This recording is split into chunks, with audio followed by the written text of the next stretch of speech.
para sa akin po, no, wala namang basehan yung mga ganyang aligasyon. So siguro mas magandang hindi na natin patulan at manawagan na lang tayo na galangin, no, ang naging desisyon ng Supreme Court na So ito. nagpapatuloy po, attorney, yung baga pending pa sa DOJ ata at saka sa COA at sa ano pang mga ahensya po na may kaso po ang Vice Presidente? Tama po. Sa ngayon, no, maliban dito sa impeachment proceedings, ay marami naman po tayo mga kasong hinaharap. No? Number one is, for example, yung DOJ nga na nabanggit nyo, meron pong kasong isinampa, isang reklamong isinampa laban sa ating Vice Presidente at yan po ay sinasagot niya. Meron din po tayong, kung narinig nyo rin the past few weeks, yung sa Ombudsman. Dahil doon sa committee report na galing sa House of Representatives, nag-issue rin po ng order ang ombudsman para magsumite ng counter affidavits yung mga respondents doon. Kabilang na po ang Vice Presidente. At yun din naman po ay sinasagot rin natin at nakapaghain na po tayo ng ating counter affidavit. Maliban po doon, pagdating naman doon sa confidential funds no, na napaka-controversial sa ngayon, ay yan po ay still undergoing review sa COA. Tayo po ay naghain ng petition for review ukol doon sa Notice of Disallowance issued against the OVP at yan po ay dinidinig ngayon sa COA Commission proper. Opo, opo. Attorney, nabanggit natin yung Senado kanina. Kung susundin ba ng Senado itong desisyon ng Supreme Court, ibig bang sabihin is mas malakas yung Supreme Court sa Senado? Hindi po ganun yun, no?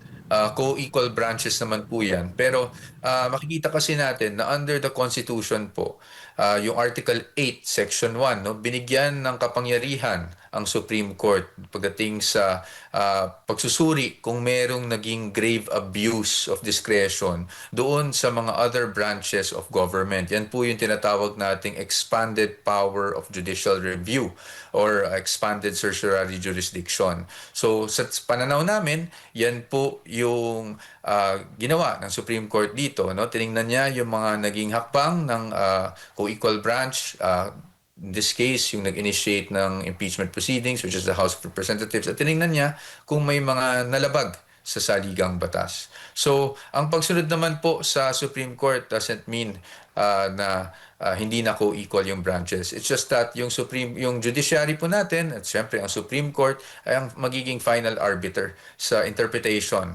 ng constitutions, katulad ng ganitong mga disputes. Po, at may mga nagsasabi din na nakikialam daw yung Supreme Court dito nga sa Senate Impeachment Court na may sole power to try and decide. Yan po yung mga argumentong naririnig natin, attorney. Anong masasabi po ninyo?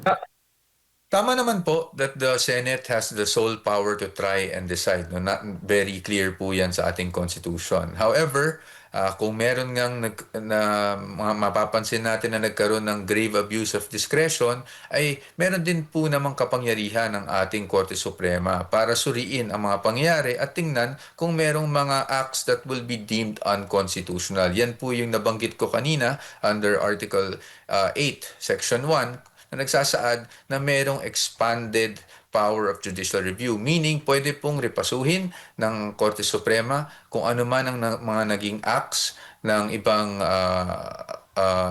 sangay ng gobyerno at doon po madedetermine kung merong grave abuse of discretion, which is exactly what happened in this case. Opo, at huli na lang, bago ko ipasa kay partner at mga attorney, kung kasi may hati yung mga senador, yung kanilang reaksyon, hinggil nga po dito sa desisyon ng Supreme Court.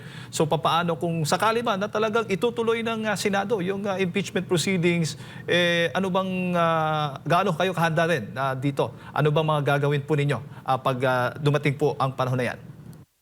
Sabi ko nga sa inyo, Jade, no, yung itong pagbobotohan, well, kasi napapabalita na magbobotohan ng mga senador, we will not comment on that because that is an internal process of the Senate at ginagalang po naman natin ang Senado bilang isang institusyon at syempre ginagalang natin ang bawat senador.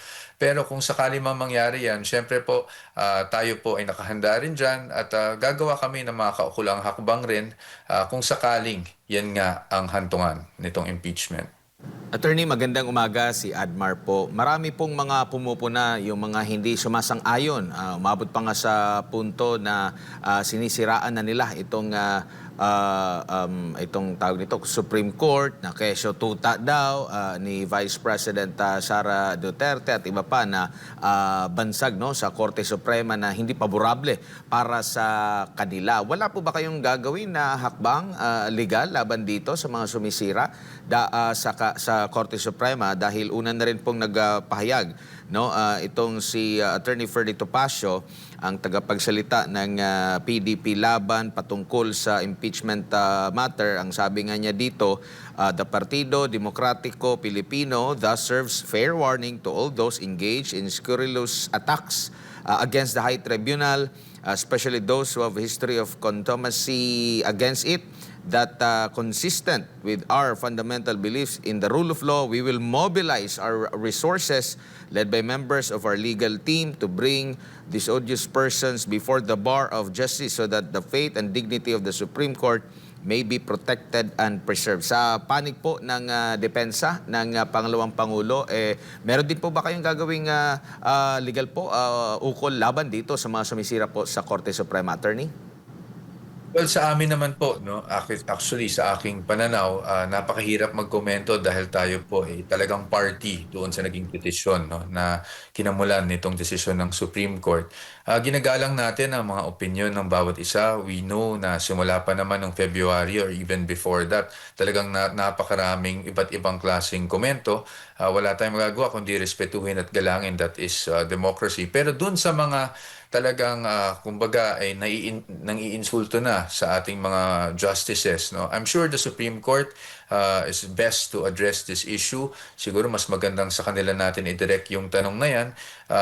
I'm sure they've dealt with similar circumstances in the past, and meron naman silang mga kakulang ginagawa, no, sa mga taong medyo iniinsulto na talaga ang ating mga justices. So sa ngayon po, sa panig namin, siguro marahil mas magandang hindi muna kami magkomento ukol dyan.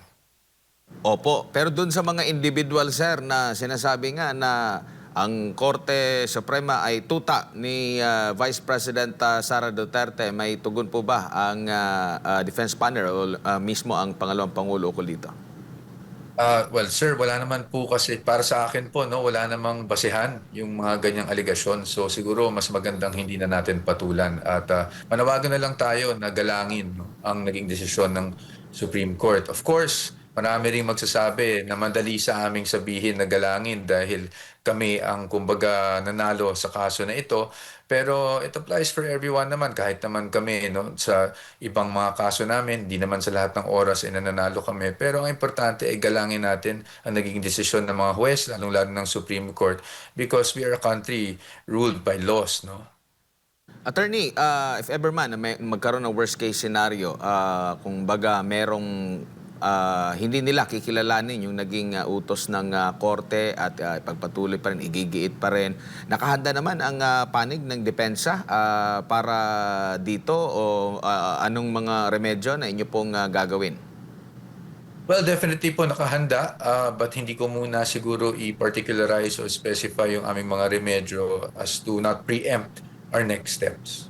At nabanggit din ni Vice President Sara Duterte na if ever man na mabasura ito at hindi na, kumbaga, halimbawa, kung wala na magfa-file sa susunod na taon, Pebrero, ng panibagong impeachment case, hindi na uusad kasi alam natin malapit na rin yung presidential election for 2028. Baka magiging abala na sila sa ibang mga usapin. Ang sabi ni Vice President Sara, ilalatag pa rin nila yung panig po ng Vice Presidente doon sa mga akusasyon laban po sa kanya, sa public forum. Kasi ang binibigyang diin nga, sa tamang forum, ipinapaliwanag kasi may kaso na nga kayo, in-impeach na nga sa Kamara, nag-aantay na lang kayo na umusad talaga hanggang sa Senado para doon lahat ng mga explanation po ninyo. Pero sabi niya na if ever man na hindi na umusad ito, magsasalita at magbibigay pa rin po ng panig siya. Ito pa rin po ba ang nakikita na magiging hakbang po, particularly sa depensa po ng Pangalawang Pangulo? Opo, well, unang-una, hindi ko po kasi nakakausap ang ating Vice Presidente ng Masinsinan ukol dyan. Pangalawa, hindi na kasi ako spokesperson ng ating Vice President, no? But what I can say is, kahit naman ngayon, basta nasa tamang forum, nasa tamang panahon, ay sinasagot po namin yung mga aligasyon laban sa kanya, no? Nabanggit ko nga kanina yung mga kasong nakabinbin laban sa kanya at bawat isa dyan ay sinasagot natin exhaustively. Ngayon, doon sa nasabi niya na ilalatag niya sa isang public forum, nasabi naman yun, alam naman natin, kilala naman natin ng Vice Presidente na whatever she says, she really means. No? So siguro, hintayin na lang natin siya at mga kasunod niyang pahayag kung kailan mangyayari ang mga bagay na yan. Alright, attorney, siguro huling mensahe po ninyo muli sa ating mga kababayan na nanonood po sa mga oras na ito. Well, nagpapasalamat po kami sa ating mga kababayan na talagang nagmamasid, no, at nagmamatyag sa mga nangyayari sa ating bansa. At pangalawa, siguro po panawagan na lang na sana ay galangin nating lahat, whether pabor tayo o hindi man, we don't necessarily have to agree with the Supreme Court decisions, no? Yan ay we are entitled to our own opinions. Pero kahit papaano, sana at the end of the day ay galangin natin because the Supreme Court is in fact the final arbiter, no? Pagdating sa mga disputes, especially in terms of the interpretation of our Constitution. Alright, maraming salamat po, attorney. Sa ulitin po, mabuhay po kayo. Ingat po. Mabuhay rin po kayo. Maraming salamat po.